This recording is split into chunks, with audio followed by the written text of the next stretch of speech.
L'orrore di Bucha, Zelensky sul luogo del massacro, torture, stupri, saccheggi, i soldati russi sono diventati dei macellai. Mosca prova a negare una messa in scena dell'Occidente, Biden processare Putin per crimini di guerra, ora nuove sanzioni. Il presidente Mattarella, ogni conflitto è disumano, le stragi contro cittadini inermi sono un crimine contro l'umanità. Elon Musk alla conquista di Twitter, il fondatore di Tesla, aveva criticato il social per le sue censure, ora ne diventa primo azionista.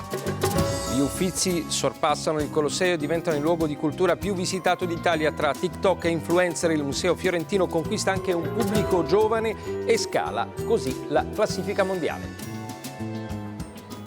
Buonasera, dal TG1 cadaveri per strada, fosse comuni, torture, stupri e violenze. Sono i nuovi dettagli dell'orrore scoperti in queste ore a Bucha, nella periferia di Kiev. Dopo la ritirata delle truppe russe, il presidente ucraino si è recato sul luogo del massacro, macellai. Così Zelensky ha definito i soldati russi, usando evidentemente la stessa parola adoperata giorni fa, lo ricorderete, da Joe Biden, definendo Putin.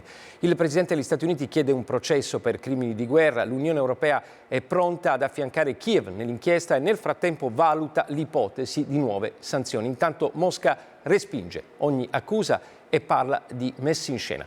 Cominciamo con la documentazione dei fatti, quindi andiamo subito a Kiev dalla nostra inviata Stefania Battistini che a Bucha c'è andata di persona.